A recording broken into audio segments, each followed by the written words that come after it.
तो मेरे दोस्तों, इनविंसिबल सीजन 4 का छठा एपिसोड जिसका टाइटल नेम है यू लुक हॉरिबल आ चुका है।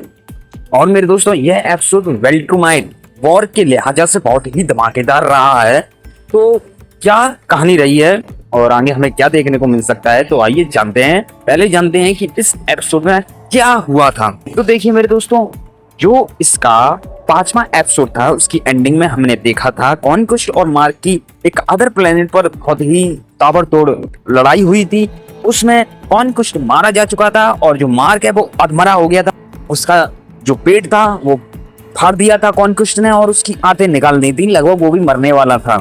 तभी हमने उधर देखा था कि उसके फादर नोलन और उसका भाई ओलिवर उधर आ जाते हैं और जो एपिसोड है वो दी एंड हो जाता है। तो इस एपिसोड की शुरुआत उसी प्लेनेट से होती है जहां जो नोलन है वो कॉन्क्वेस्ट को दफना देता है और उसके लिए 3 बड़े बड़े पत्थर लगा देता है जिससे उसे छाई मिले। लेकिन ये सब देख के ओलिवर थोड़ा गुस्सा हो जाता है, क्योंकि उसे ऐसा लगता है मतलब कॉन्क्वेस्ट के लिए ये सब क्यों कर रहे हैं, मतलब मेरे पापा, क्योंकि उसने तो तरीके से मार्क को मारा और इतनी सारी तबाही मचाई थी अर्थ पर। वहीं हम देखते हैं मार्क को जो कि धीरे धीरे सही हो रहा है। जो उसके फादर हैं वो उसके लिए खाना लेके आ रहे हैं और इधर टाइम ही मिल जाता है ओलिवर और नोलन को एक साथ, जहां जो ओलिवर है वो अपनी मन की बात बताता रहता है कि जब आप अर्थ पर आए थे मॉम से मिले थे, मतलब कि डेवी से, और जब आपने ये कहा था कि आप मेरी मॉम को पसंद नहीं करते हैं, तो ये मैंने बात सुन ली थी।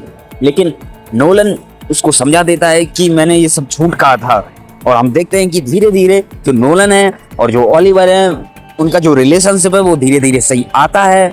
और जो नोलन है वो अपने बेटे ओलिवर को फाइटिंग भी सिखाता है वेल्ट्रूमाइट के खिलाफ। और फिर हम ये भी देखते हैं कि मार्क भी धीरे धीरे ठीक हो रहा होता है।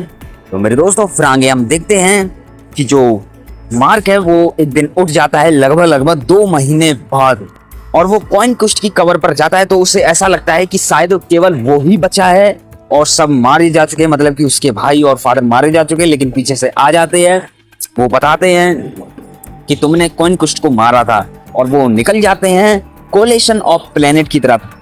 दूसरी तरफ मेरे दोस्तों बात करते हैं कि हमने 5वें एपिसोड में देखा था एलिन द एलियन और जो जोई थे वो वेल्ट्रूम शिप में छिप गए थे। वो उधर ही वीडियो गेम्स खेलते रहते हैं, निकलने का तरीका देखते रहते हैं। तो मेरे दोस्तों, फिर हमें दिखाया जाता है कि जो कोलेशन ऑफ प्लेनेट का जो लीडर है वो और जो वेल्ट्रूमाइट का लीडर है उनमें लड़ाई होती है। अभी जो एलियन है और जो जोई है वो निकलने की फ्राक में आते हैं। वो अपने प्लेनेट कोलेशन ऑफ प्लेनेट की तरफ भागते हैं, लेकिन तभी 2 वेल्ट्रूमाइट आ जाते हैं, जिसमें से जो एलिन द एलियन है वो जोई को बचाने के लिए दूर फेंक देता है और उन दोनों वेल्ट्रूमाइट से लड़ता है। लेकिन एक वेल्ट्रूमाइट जाने ही वाला होता है कि तभी जोई स्पेस रेसर को बुला देती है, और स्पेस रेसर के पास एक ऐसी गन है जो किसी को भी फाड़ सकती है, कोई सी भी चीज हो। और तभी वो उसके शिप को और एक वेल्ट्रूमाइट को मार देती है। और वहीं हमें दूसरी तरफ ये भी दिखाया जाता है कि जो वेल्ट्रूमाइट का जो लीडर है वो हार रहा होता है। उसने जो जो दुनिया कब्जाई होती है वो धीरे धीरे कोलिशन ऑफ प्लैनेट्स की तरफ जा रही होती है। ये चीज उसे अच्छी नहीं लगती है। तभी हम देखते हैं कि कोलिशन ऑफ प्लैनेट में बहुत ज्यादा शक्ति हो चुकी होती है। ये बात वेल्ट्रूमाइट को पता होती है, लेकिन कोलिशन ऑफ प्लैनेट में एक गद्दार भी होता है जो कि मशीनों को डाउन कर देता है, जिससे वेल्ट्रूमाइट अंदर आ जाते हैं और सीधे कोलिशन ऑफ प्लेनेट के लीडर पर हमला कर देते हैं, जहां जोई भी होती है और एलिन द एलियन भी होता है, टेलिया भी होती है। चारों तरफ तबाही हो रही होती है, लोग मारे जा रहे होते हैं, कई सारे वेल्ट्रूमाइट आते हैं और उनका लीडर भी होता है। तभी जोई पर हम देखते हैं कि अनीसा वार करने वाली होती है कि तभी पीछे से मार्क आ जाता है, उनमें लड़ाई होती है और तभी उसके फादर और भाई भी आ जाता है, जिससे जो कोलिशन ऑफ प्लेनेट की तरफ से थोड़ी पावर बढ़ जाती है। और जो मार्क और ओलिवर होते हैं वो वेल्ट्रूमाइट के शिप को तोड़ देते हैं जिसमें उनका लीडर बैठा होता है। जैसे ही वेल्ट्रूमाइट शिप टूटता है उसमें से उनका लीडर निकलता है। वो सभी वेल्ट्रूमाइट को इकट्ठा कर कर अपने वेल्ट्रूमाइट प्लेनेट पर निकल जाते हैं। और तभी जो वो शिप था वो गिरने वाला होता है, लेकिन तभी मार्क, ओलिवर, एलिंदा, एलियन, नोलन, ये सभी लोग मिलकर उस जहाज को स्पेस में ही फेंक देते हैं। लेकिन मेरे दोस्तों इधर एक चीज ये बताई जाती है कि जब वह गद्दार पकड़ा जाता है तो वो वेल्टुमाइट के आगे की जो चालें होती हैं वो उनको बता देता है क्या क्या होगा। तो कोलेशन ऑफ प्लेनेट का जो लीडर होता है वो ये कहता है कि अब हमें पूरी तैयारी कर लेनी है और वेल्टुमाइट प्लेनेट पर ही हमें अटैक करना होगा और यही सही होगा।